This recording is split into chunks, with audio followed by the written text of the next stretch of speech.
So today, the Department of Social Security has done something amazing, which is to say there's too many people that are on the dole who could and should be working. In fact, today we learn that there should be a stronger focus on moving people off the dole and into jobs. This is what the department is telling the minister being Tanya Plibersek. James, has hell frozen over? Is there a pig flying somewhere? What's going on when the bureaucrats are telling Labor, you've got to get people back to work? This is the biggest problem, but it's not just a Labor issue. This has been building for the last decade. Absolutely. We knew under the coalition those numbers were skyrocketing. They did nothing. I think mainly because they feared what Labor would ultimately say, and it would have been used against them at the election. But someone's got to do something because the safety net is not going to hold up. It can only support so many people before it collapses, and then it ruins it for everyone. There should be no excuse. We've got around 660,000 people on unemployment benefits. Fair enough, that safety net's there. But when you've got 50% of them now who've been on it for over 2 years, it's unacceptable. You can't continue calling it JobSeeker when people refuse to go and get a job. 100%. Can we put the quote graphic up on the screen? Because I want to read this here, right? The Department of Social Security said the share of JobSeeker recipients on the payment for more than 2 years has gone from 35% in 2010. 14 years later, 53%. Now, there's a whole bunch of things that involve disability. We're respectful to all of that. But the idea that there has been a 20% surge, that's on top of what already was a third of all workers. Linda, your thoughts? Well, look, surprise, surprise, One Nation does want to destroy the social safety net of Australia. That's what James is saying here tonight. So, that is not surprising for a single human being on planet Earth. Under Labor, there are fewer people on JobSeeker than they were when Labor came into government. And I will agree with James on one tiny point, and that is under the coalition government, the numbers in their last 2 terms did really skyrocket. They did go down a little bit in COVID, but they skyrocketed. It is good for public servants to give free and fair advice to ministers, and that's, I think, what they've done in this incoming brief. But what have we got to do? Labor's got to do all the work they've been doing to get wages up, to fix the economy left broken by COVID and the coalition, and they're working on that. The best thing we can do to get people back to work is to make sure that wages are rising, that they're fair. We are offering and under so many coalition things. governments throughout the nation that have had You, policies of all tiny people, or no bang wage on growth, about that is TAFE the problem. courses. There has never been so much support for people out there who are on unemployment benefits, particularly long-term unemployed.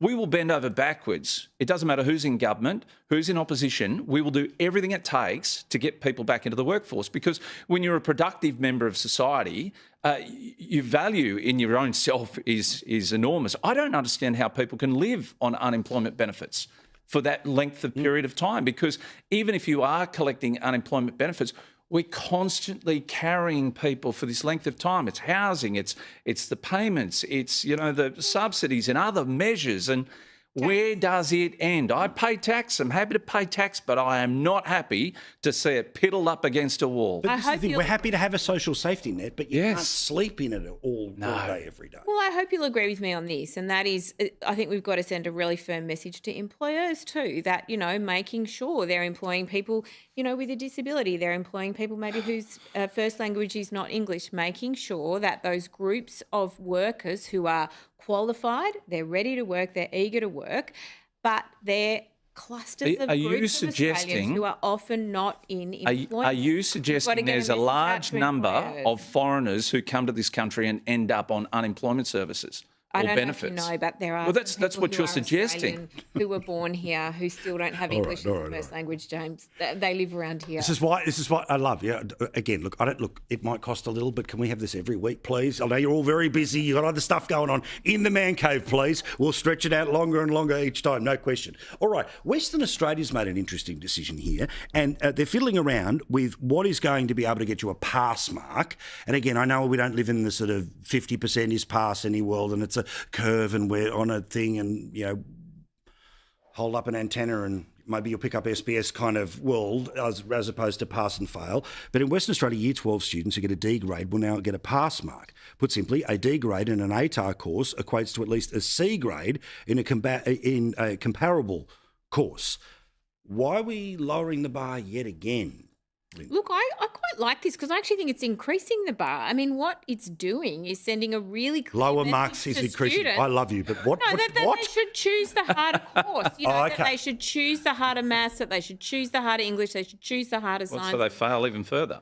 So that they learn more, James. So that It's we're not lifting about the bar that. of what they learn. I just think that's a really Why would you- wonderful thing hang on, to hang on. do. Why- Why would you Labor- dumb what- it down to get... Well, you are dumbing people down by more or less saying, we're going to give you a certificate for failing. Correct. You wouldn't lower safety standards as Labor. Why would you lower education standards in this country? I don't understand it. D still gets you to uni. Yeah, it's insane. And you know the other problem we face with here, when you consider what happens, they come out of high school, then they want to go into university on these lower grades. We're paying for it as taxpayers because we foot the bill until they can pay it back, their HECS debts. How are they supposed to pay it back if they're not even capable of passing successfully high school, and then you want them to go on to university? It just doesn't make sense. You're setting these people up for failure. Year 12 maths score. I did very well, But thankfully, yeah. Here's what I want to say. I think it's important that we raise the expectations of our students, and I think encouraging them with system marks that encourage them to do harder courses is actually a really You're not going to win me fantastic- over on this. But what about, I mean, this is, look, you are talking to a person who has freely admitted his entire life, right? Whatever the mark was out of 100, the TER last century, right? 42. All right, 42. Some of the bricks on this set will be smarter than me. But a story of hope, like so successful. Correct. You know, doubt about that. gone No, on to do absolutely. great But, things. Yeah. but my issue is that the way that university works is that obviously, right, you should not have to be this rich to ride, but you also shouldn't be this dumb to enter.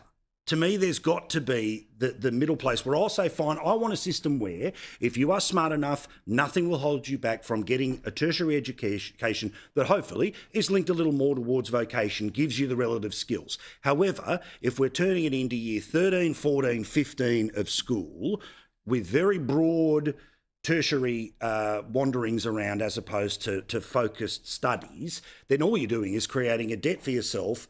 And the universities, of course, have a scenario where there's 30 seats in the classroom. The first 20 are for the kids smart enough. The next 10 are for the people that are going to pay up front. And then they find another 10 for who'll turn up. And we end up with 40 rather than 30. Do you know the evidence for who make the best sporting superstars? It's those people who've done more sports and they bring something We're not out in one talking sport here. to another sport and they innovate and they actually excel. This is true in a whole lot of domains, not just sport.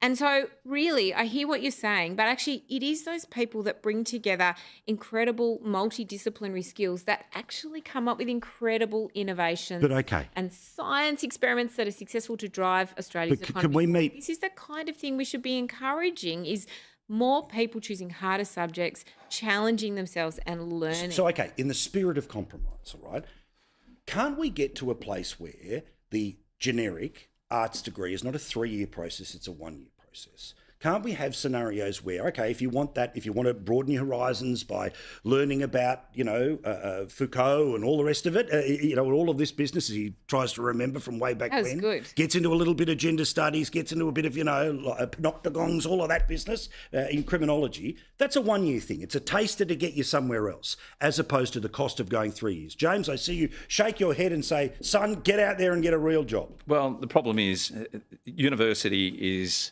not going to stand by and take mediocrity when it comes to people who want to get into science degrees or they want to go into the health space. I don't want somebody who's got a D treating me in a hospital, and that's what you're suggesting. We'll at least take those people on Ds into a medical course, and I'm sorry, I can't buy what you're selling. I don't think one number at the end of year 12 defines your life. No, I do that's true. heartily believe that But at least people we should be can have saying to people, good years and bad try your years. hardest. Try your hardest because a D is not going to get you through life very well. All right, something we can agree on here. There's a fair amount of people at the top end of the public service who take the piss when it comes to how much they get paid and what they expect. Now, little known thing, all of the things that you may hate about the automatic travel entitlements of politicians, guess what?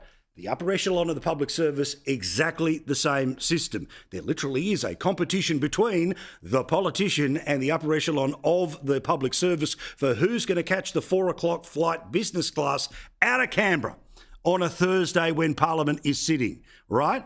But on top of this, we see today that some of the pay packets that are being paid to the upper echelons of the public service in New South Wales are amazing, where we are again talking about people who are earning 600, 700 and even higher. They are earning more than the Premier. And I know the simple solution here is that the elected official should get paid what the public servant gets paid. But hang on, I thought the trade-off was that, yes, if you want to work in public administration, great, here's the benefit and why you don't get paid as much as you do in the private sector. Because you can't get sacked and it's 16% superannuation, all right? And even if you're at this upper echelon of public servant, they'll move you around if it doesn't work out. But it seems now that it's private enterprise that has to compete with the government for the best people in the best jobs. And that ain't quite the system that I grew up in. But, Linda, what am I missing? Well, look, I mean, this is as part of a travel review done by the government, right, where they're essentially, and I think this is a good thing, saying to people who are flying on the public dollar, hey, like by and large, you should be flying economy and you should be doing everything you can to increase competition and get the, the lowest prices. I mean, we all know, I think I was in Canberra last week. I flew there on Qantas and I flew back home on Virgin because, the teams that are supporting me with that just went out and did the right thing, which is to save, money and get the cheapest flights. So I do think that it's really important to have government policies that allow competitive procurement, that save the public dollar and that don't have people flying on expensive I can tell you, as a fat bloke who spent many a flight in the middle seat to Perth, the middle seat to Darwin, this company absolutely focuses on saving that dollar as well. We've got one rule in One Nation. If you wouldn't pay for it out of your own pocket, why would you expect the taxpayer to pay for it? That's our rule. Yeah, good stuff. Now, we haven't agreed on much, but do we agree there's 7 days in the week? Just. All right, good. I always want to find one thing to get through. More time in the man cave. Thank you, guys. Love you both very much.